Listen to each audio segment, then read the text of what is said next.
This is the time to dialogue. No war ends in a battlefield. Every war ends on the dialogue table. This is the time to dialogue.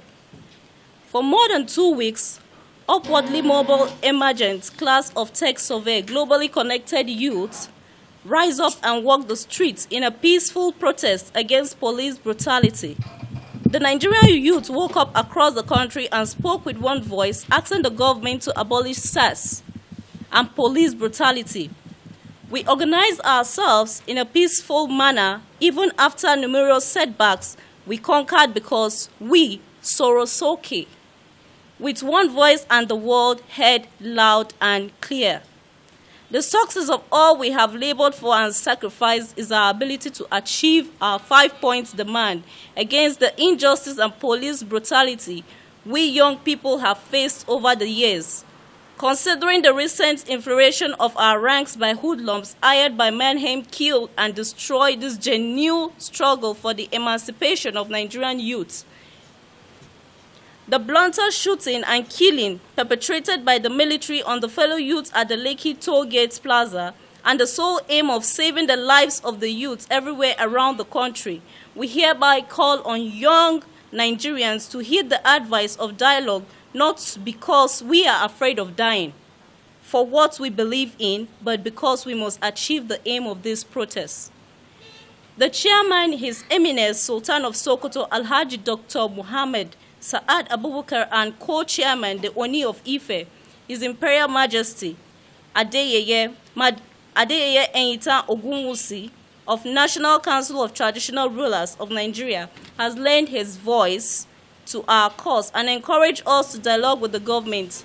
Elder statesman, retired General Abdulsalam Abubakar, has sued for the peace and dialogue, and former Vice President of America Joe Biden made a statement where he asked the government to engage in a good faith dialogue with civil societies and the youth to address these long-standing grievances and work together for a more just and inclusive Nigeria. The United Nations and other world leaders has condemned in clear terms the barbaric killing across Nigeria, and we ask the youth of the Nigerian who have made our points. The world now knows that we are not lazy youths. As alleged, the world will also bear us witness that we cease fire even when we had the capacity to withstand the onslaught. Lagos, FCT, and most parts of the country is already on fire. Huge economic investments are up in smoke, and common masses bear all the brunt because we can't go out for our daily business.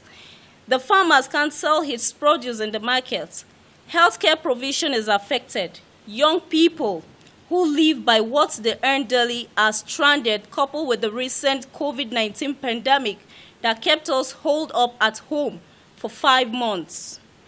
We painfully appeal to our brothers and sisters that the wise move is to dialogue with the government, giving them ultimatums and timelines to meet our 5-point demands, or we will be forced to stage a war stronger demonstration. We call on the government to show leadership and good faith by fishing out the killer military men who butchered innocent youths at Lekki Toll Gate. We also call on the IGP to immediately investigate the activities of those hoodlums and their sponsors and ensure they are brought to book. On our part, we shall consult widely with our traditional institutions, religious leaders, and youth leaders to ensure that the youth are never again neglected. Youth of Nigeria, we call on you today to shield your sword, hold your anger in check, mourn the heroes who has fallen for this just cause, and leave the streets so that we will not incur more deaths. We also are pained, but it is wise for us to re-strategize, regroup, dialogue with the government. If they are not sincere in their promises, we will come back and occupy the streets because we are the future of Nigeria, and we will not bequeath a broken country to our children. Let's avoid more deaths from the hoodlums and enemies of our futures.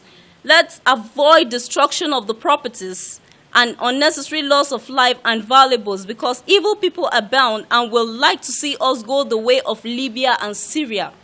We refuse to let our country burn, and we are optimistic that the government will be sincere and genuine this time in finding lasting solutions to police brutality, corruption, and other ill bedeviling our great nation. Once again, this is the time to dialogue. Thank you.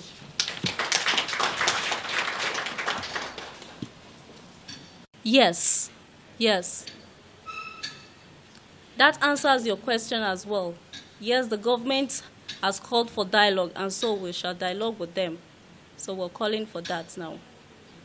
Well, I think I have to answer that one on their behalf. That they said that they don't have leader is political.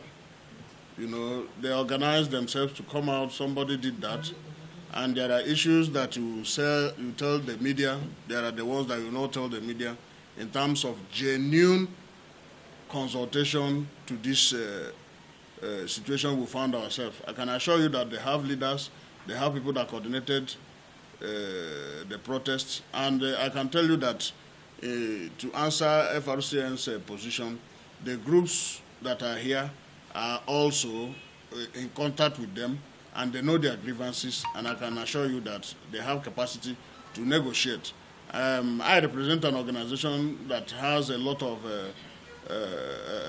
association, that a network. The tricycle associations are with us, and if you remember, the tricycle association, they have done a world press conference because they were contacted. If there was no leader, nobody could have contacted them, and they also contacted the leader of the tricycle association of Nigeria, and you know their numerical strength in the country. So I think that they don't have leader is political, which needs a political solution, and we are trying to make sure that we consult, we consolidate. Where there is political solution, we have a political solution. Where there is political situation, we have political solution. And where we can consolidate on convincing them on the need for dialogue, we will always do that. But what we want to reassure you is that the groups out here, they have the capacity and even the trust of the people out there to make a step forward in terms of realization of peace and dialogue. Yes, it's a coalition that come together to make sure that, you know, because of the situation we find ourselves in this country, something will be done.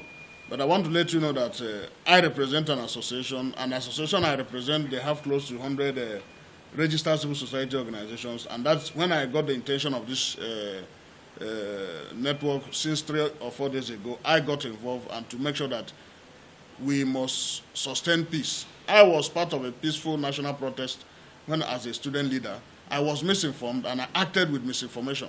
And I can tell you that I regretted getting involved in that, but I thank God that it didn't also take much life. And when I have this kind of opportunity, I also use it to network misinformed people, get their reasons, get their genuine reasons. The protesters, they have their genuine reasons, and I identify with them, you understand? But we must stop. We must judge instead of war. Because we still come to the round table and dialogue.